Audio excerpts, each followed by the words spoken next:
The last preseason game happened a couple of days ago between the Panthers and the Steelers. The Panthers ended up winning 25-19 off of 2 fourth-quarter touchdowns from Heineke. And Heineke and Greer actually combined for 200-plus yards passing and a combined 3 total touchdowns. So what do you guys thought on the last preseason game? Kevin, you're the guest, so I'm going to let you go first. Well, with the last preseason game, I really enjoyed it. You know, as y'all know, I'm always there. You know what I'm saying? Shout out to Section 550, PSL owners. You know what I'm saying? In the house. You know what I'm saying? But since 96. I had this thing called 11th grade. But I was still rocking. You know, rocking the Kerry Collins jersey. Man. We all guilty. When you're a child, you do childish things. Right. Yeah. We grown now. Church. But anyway, overall, I mean, I really had a good time watching the game. I mean, would it been what I call the backup bowl because only backups played? You know what I'm saying? I didn't really have a lot of high expectations, but the main thing I wanted, no injuries. Yeah, no doubt. No injuries. And I wanted to see better execution. Okay, gotcha. A little better execution. Like, this is player evaluation, glorified practice.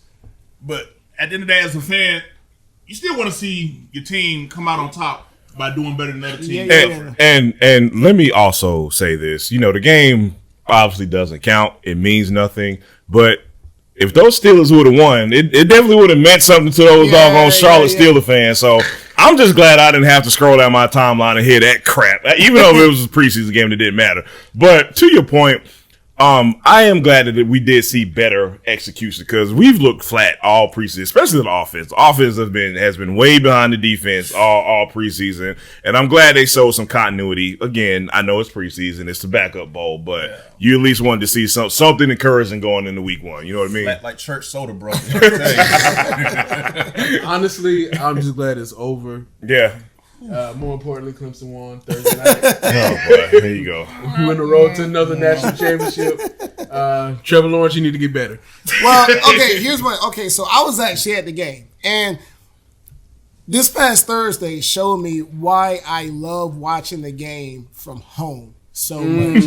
You are able to appreciate the game so much more. Yes. Because we were at the game, and the game was going, but we're not zeroed in all the time. Like, I'm having conversations with the people that surround me. I'm on my phone. I don't know what the commentators are saying. When somebody makes a good play, I don't know who the player was because I was way up in the 500s too. You know, so I'm like, oh snap, that was a good run. You know, but like, who's that little guy? You know? But here's what impressed me, and then I got knocked back to reality.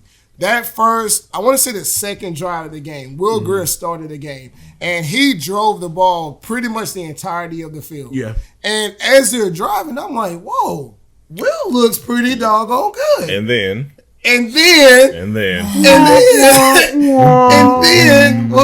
what happened? What happened, y'all? Turnover. Now was that now for those of you that are listening, essentially Will Greer did a perfect Statue of Liberty play.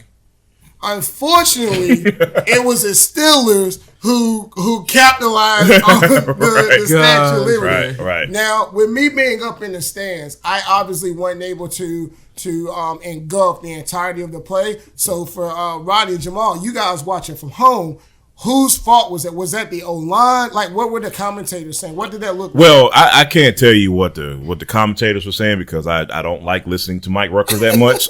Sorry. But as far as whose fault it was, I mean, it's the sum of all pieces because the O-line, which to me is still a little shaky, and you have a rookie quarterback who's not reading blitzes properly, who's not seeing the rush properly.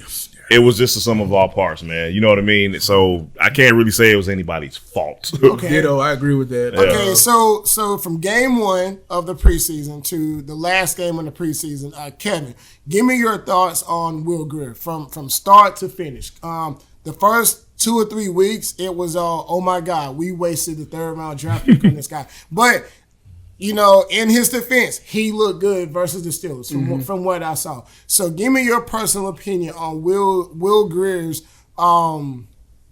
advancement, for lack of better words, throughout these last 4 weeks? Well, for me, because I was able to go to each one of the training camp practices in Spartanburg, I got to see a lot of Will Grier, particularly during the team periods. And honestly, patience is the word, because when that light clicks, he's going to be good. Like, I've seen him threaded on a needle. I've seen him put finesse touch. Mm-hmm. I've seen him do it. You can just tell he's still in his deer and headlight moments. Got you. Now, me personally, I want to go on record for saying when we drafted him, I was pissed at the time. I had to be talked off. Oh, you were not the only one. You were definitely not the only one. Because I wanted Chauncey Gardner-Johnson out of Florida. Still left on the board at safety. Right. And I kind of was a Tyree Jackson fan out of Buffalo. I thought we could have got him maybe later on. That was my thing at the time. So I had to be talked off the ledge to accept Real Grit. And I can see that once it hits from him, he's going to be all right. And let me about Will Grier too. I actually watched my fair share of West Virginia games, and I see a lot. Not much to watch down there in that time. Yeah, no, but PBS. It usually on ESPN News, the college football games nobody watches. But anyway, I'm seeing more of what I saw of him at WVU. He's a high. I don't know if this is a football term. Kind of got a gunslinger. Thank you. He's a gunslinger. He's very Farvish, because I watched the game when he threw 4 interceptions. You know what I mean? I'm like, God, that's the guy we drafted. But then you see those other moments where he's threading needle. He's putting some zip on the ball, and he's throwing these really accurate passes. So again, more of the same, man. Hopefully, we're not the Falcons to the Favre. Right. For Favre. Yeah. Well. Even with that, I would be okay with that for the simple fact that I don't see Cam Newton leaving. I don't see it. So, like I said this last week, as long as Cam Newton stays healthy, I believe that he will produce to the level that we know he can produce to, which puts Will Grier almost at a decade before he will play if he stays here in Let me ask you a question. Do you trust the offensive line to keep him healthy?